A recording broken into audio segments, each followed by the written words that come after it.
Welcome to the NBA Coast to Coast podcast brought to you by thelines.com. Coming to you from the West Coast, Josh Lander, joined as always by Nate Weitzer on the East Coast.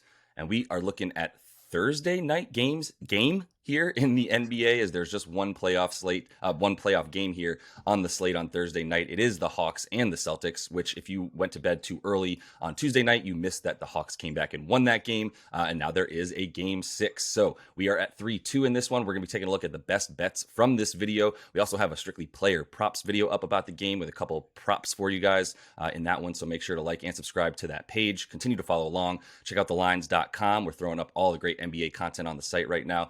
And we have the odds finder tool for you. You can make sure that you are getting the best odds available to you from all these books that are giving you guys bets in the NBA postseason. We had a great night last night on that big slate. We almost had the sweep, except for when Nate went to bed, the Bucks were winning by 16. When he woke up, they had lost a game that Jimmy Butler stole from them once again with a major performance, 40 points and an insane shot at the end there to take that game into OT. We also got the Knicks point total right. They actually just won that game as well, which was great. Game went under, by the way, Nate, 201 on a 202 total, but the Knicks hit their 98.5, which was good because that Cavs offense is putrid. Nate correctly called that the Warriors would win by 6 to 10 points, which was plus 500. Actually, a better bet than the juice you were getting if you bet the 1 to 5 points he suggested as well. If you bet both, you still won 2 to 1 on your money. So a really good night there. And then the Grizzlies, as predicted, easily won that game. And they also managed to go under 222.5 as the Lakers, tired, aging Lakers, only scored 99 points in that one. So feeling really good as we move into this one. It is Nate's team here. We got a lot to choose from, even though it's one game, plenty of options up there on a couple of these different books. So let's jump right into your first best bet of the night, Nate. Yeah, I mean, this is what I should have been playing since game 2. Well, I went game 2. I wanted like over with the Hawks to cover, and then they just came out flat. And since then, that's hit every single time. So I'm going to go with that again here. I'm going to tease it. So you get Hawks plus 11 at home, and you get over 228. I think that's the safest way to play this game because, like you said, it's my team. It's the Celtics. But they are extremely unpredictable in terms of their defensive effort and connectivity. And also in terms of Joe Mazzulla's coaching down the stretch. It's not an enviable position, I guess, because he basically has an all-star stable of guards. And there's always going to be criticism if one's out there and if one's sitting on the bench and you're like, well, why is Malcolm Brogdon sitting on the bench? He's pretty much a borderline all-star. It's like, well, I got to sit somebody. All right. I can't play 5 guards necessarily. I mean, maybe you can against the Hawks. But the point is, yeah, this is becoming a very guard-heavy series. It's becoming, therefore, very fast-paced and very high-scoring. The last 3 in this series have been played at a 102 pace. The last 2 in Atlanta were a 104 pace. And both teams averaged 125 a game. So 250 totals, 251 actually. The Celtics hit 18.5 threes at 42%. And the Hawks have suddenly found their offense from deep, even though they were the second worst three-point shooting team. They're shooting 43% in their last 3 from deep, hitting 16 trays. And in the fourth quarter, up to 48%, and scoring 34 per game in the fourth quarter, with Trae Young leading the way. He individually is getting 17 a game in the fourth quarter, has 0 turnovers his last 3 fourth quarters. So that's really the key there. I mean, the first 2 games, it was looking like Trae was getting smothered like he was in that Miami Heat series last year. Just like, okay, yeah, if you have an athletic, strong team, you can really just double him, swallow him up. He's figured some things out with help from Quinn Snyder to be able to counter that and really to give the Celtics a lot of problems. He has given them problems in the regular season. This is a series where Marcus Smart is not necessarily the stopper you're going to throw at him. Derek White was doing a good job early in the series, but Trae has just found a way to unlock the offense, and the Hawks are kind of fighting fire with fire, right? To go like, all right, Celtics make a lot of threes. They play fast. They play small. They play fast in the half court, I mean. So we're going to play more Bogdanovich. We're going to play smaller. We're going to put Hunter at the 4, match up with Tatum, and just, get up and down, which is exactly how they'd like to play. Both teams with an excellent assist-to-turnover ratio. That kind of open floor plan has unlocked Jaylen Brown the last 2 games, who's shooting 60% from the floor with 33 points per game. One of those without DeJounte. And then you got the positive regression. Yeah, I mean, DeJounte coming back, first of all, is why you like the Hawks to cover. That's like, you let them get off the mat. I mean, they're not the Warriors, but it's similar to like you win a game without Draymond, Now you get him back. It's an incredible emotional lift and a guy that they need. So that it gives you some good feelings about the Hawks. And then Tatum to bounce back. I mean, he rarely has two bad playoff games in a row. And after going 1 for 10 from deep, and the Celtics go 12 for 38 from deep in that Game 5 choke, you expect Tatum to come back and continue to shred this Hawks team, which he has 6 straight regular season games, 30 points per game. And in the first 4 of the series, he was getting 29 a game. So we like offense for sure. And I have a hard time imagining the Celtics just blow them out on the road. Agreed. Yeah, I mean, we're going to kind of bounce back and forth between some similarities and different ways that we are finding ways to make money off of the game theory that we have for this one, which is why would you start betting against points being scored in Atlanta when Boston's playing there? I don't know why you would do that. And maybe if you were in Boston, you would consider under a 232 total at this point. I mean, obviously we saw the last one go over that, but I feel pretty good about the totals that we're seeing in this game going over. And I mean, as far as the Hawks to cover, yeah, I would say that despite the fact that there's been a couple of double-digit wins, for the Celtics in there, like this is a game where you look at some of the stuff going, oh, the Hawks are just choking. And part of that would be a couple of the guys that they relied upon in games 2 through 4 that did not come through, including John Collins, who we will talk about a little bit more in a little bit. But the re-addition, if you will, of DeJounte Murray in this game also makes me like the points, and it does help me like them a lot. I wonder if they'll bring Bogdanovic on a little bit more. Maybe you see him closer to 30 minutes at home. He's been playing about 24, 25 minutes in this series. I talked about that in his prop the other night because he is better on the road and has been used as such by the coaching staff on the Hawks this season with higher usage, more points, more minutes when they're on the road. But I think this is a game where you got to come back and bring him in, especially if you see certain guys like John Collins shoot as poorly as they did prior to last game where he scored 22 and had a really, really nice game. But before that with DeJounte in, he wasn't really finding himself, was shooting 6 for 27 from the field in the first 4 games was John Collins before the last one. And that's just a big part of the Celtics game plan at times. If they're going to let the ball get to the guy who's not making shots, that's going to be a problem for Atlanta. But I think they're a bit over that. And I think Bogey, that I think, Quinn Snyder will be a bit quicker to bring in guys like Bogey off the bench and keep them in there as he showed to be a really, positive contributor there in the second half where he played almost the entire second half after Saddiq Bey was in. Did his thing in the first half, but Saddiq Bey is not a defender, and that is what Atlanta is going to need a bit more of down the stretch as well. So I'm still going to go over in this game for my first pick here, Nate, because I do still think 232.5 is low in this one. As I said, specifically in Atlanta, the last 4 have gone over this total. Boston's averaging 128 points per game in their last 4, and just basically all season when they played in Atlanta, the 4 times they played there this season, 128 points per game. They also only have 117 defensive rating because they're giving up about 120 points in that time frame as well, and that has been at 102.5 pace that they're playing these games at. So in this series, it's been a bunch of threes. There's 30 total being made on the series right now between these two teams combined, like 29 and a half threes that they're averaging in these games. So if they're going to continue to get, I know there's a large percentage of shots coming from 3 at this point. In game 5, you saw the Hawks offense is Trae Young, shoot shots, and get into the lane. And they let him get into the lane, which is also why I faded Clint Capella, because that is their drop coverage is exactly what they're going to do every single time and say, all right, Trae, if you're going to, hit those floaters from just inside the foul line and you want to take those, we're going to give those to you over a lob to Clint Capella at the rim because our big comes up and attacks you. So I think there's going to be plenty of that, but I'm assuming that'll also be the case with DeJounte Murray, who will get a bit more of that usage from that Trae had in game 5 and contribute to it because he's been incredible this postseason and against the Celtics with the most amount of minutes too for the Hawks as one of their best two-way players. So I think you continue to expect that from them, and I'm expecting a big game out of Jason Tatum. To your point,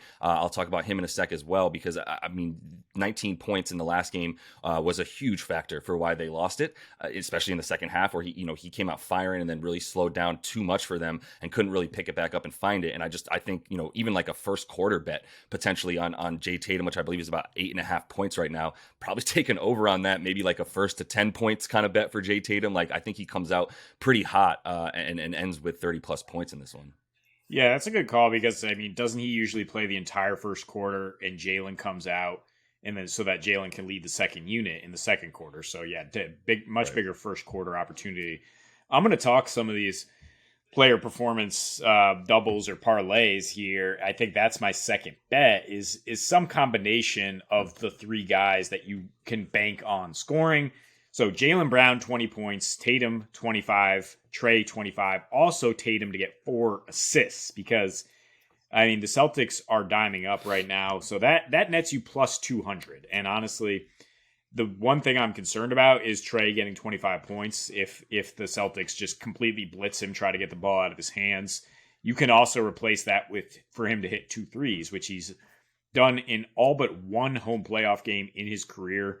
So I think even if he is getting blitzed, we saw in that fourth quarter, he will just pull from deep. If he's not getting the looks he wants in the lane, like you said, he will continue to pull. But I think he'll get his points. And I mean, Jalen is a guy who has 24 plus points in 6 straight road playoff games before the finals last year.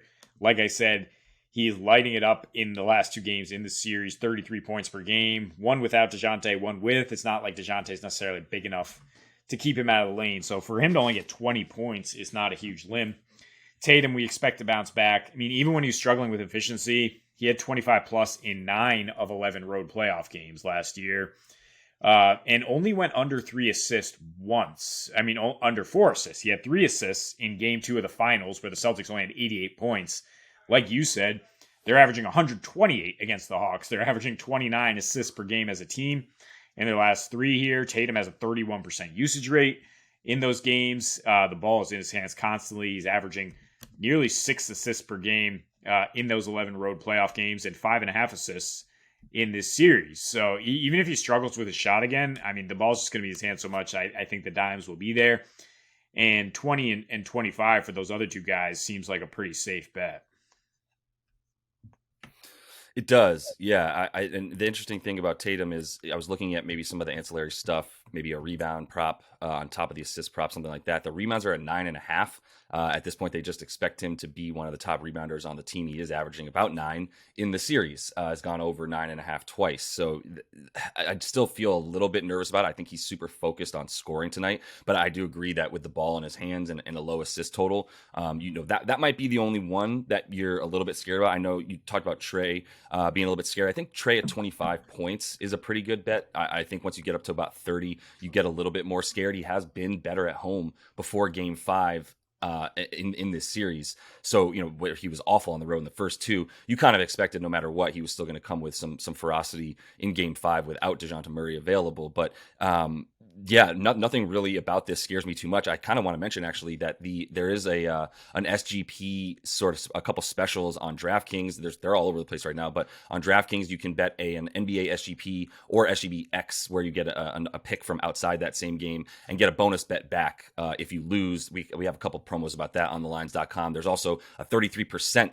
same game parlay boost there that you can get, where you also do get to throw in another pick from a different game on top of that same game. There's only one tonight, so you have to pick from a different game that's coming tomorrow night. But there's just some really good boosts on DraftKings right now to make these same game parlays that we're talking about, which seems apropos when we only have one game on the slate for the night if we want to make a couple parlay picks. So I'm with you on that. I'm going to throw in one that is pretty simple. It still gets you to plus 120 on DraftKings, which is Tatum to score 30 and Boston to win this game. I'm thinking about adding a couple other things. I do like DeJounte Murray tonight to score more than his 21.5 that he's at, and also to get a few more boards. It's at 5.5 for him for some not great odds there. But if you throw those 2 things in there as well, or some combination therein, you are going to get that closer to about plus 500, 5-1 on your money. So just some things to mix and match between Tatum's 30, Boston money line, things of that nature. And we've said it already about Tatum. He's got to make up for 19 points in game 5. And if you do look at his game log, like 3 times this season when he would have a game that you would consider poor for him, where I would say under 25 points in a season where he's averaging 30 plus is a underwhelming performance for him. And he rarely went under 25 2 times in a row this season. And I think you can continue to bank on that.